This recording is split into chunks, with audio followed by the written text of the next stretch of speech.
കൂടുതൽ വാർത്തകളും വീഡിയോകളും കാണാൻ ഈ ചാനൽ സബ്സ്ക്രൈബ് ചെയ്യുക. കൂടെ ബെൽ ബട്ടൺ അമർത്തുക. നമസ്കാരം. വിവാഹപ്പൊരുത്തം സ്ത്രീ നക്ഷത്രം തിരുവാതിര. തിരുവാതിര നക്ഷത്രത്തിന് ചേരുന്ന പുരുഷ നക്ഷത്രങ്ങൾ ഏതൊക്കെയാണെന്ന് നോക്കാം. ആദ്യം നമുക്ക് സ്ത്രീ നക്ഷത്രം തിരുവാതിരയാണെങ്കിൽ ചേരുന്ന ഉത്തമ പൊരുത്തമുള്ള പുരുഷ നക്ഷത്രങ്ങൾ ഏതൊക്കെയാണെന്ന് നോക്കാം. ഉത്തമ പൊരുത്തമുള്ളത് ഭരണി ഉത്തമ പൊരുത്തമുണ്ട്, രോഹിണി ഉത്തമ പൊരുത്തമുണ്ട്, മകേരം 4 പാദത്തിനും ഉത്തമ പൊരുത്തം 1, 2, 3, 4 നമുക്ക് പൊരുത്തം ഉള്ള നക്ഷത്രമാണ്. ഉത്രത്തില് ചിങ്ങക്കൂറുണ്ട്, കന്നിക്കൂറുണ്ട്. അതിൽ ചിങ്ങക്കൂറ് പൊരുത്തം ഉണ്ടാവില്ല. സാധാരണ തിരുവാതിരയാണ് സ്ത്രീ നക്ഷത്രമെങ്കിൽ ഉത്തമ പൊരുത്തത്തില് കന്നിക്കൂറാണ് ചേർക്കാൻ എടുക്കാറ്. ചിങ്ങക്കൂറ് പൊരുത്തം വരാറില്ല, മധ്യമാണ്.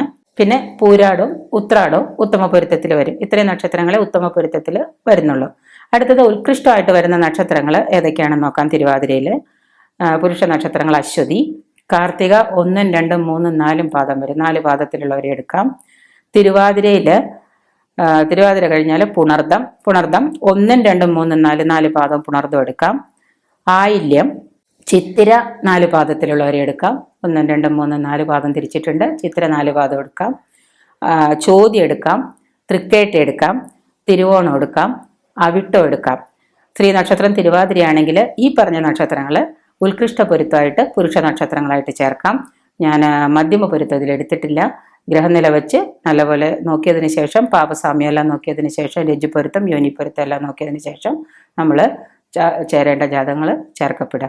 ഈ ഉത്കൃഷ്ട പൊരുത്തത്തിൽ 5, 6, 7 വരെ പൊരുത്തങ്ങൾ വരാറുണ്ട്. ഉത്കൃഷ്ടമാണെങ്കിൽ അതിൽ കിട്ടിയില്ലെങ്കിൽ മാത്രം നമ്മൾ മധ്യമ പൊരുത്തം എടുക്കാൻ നോക്കുക.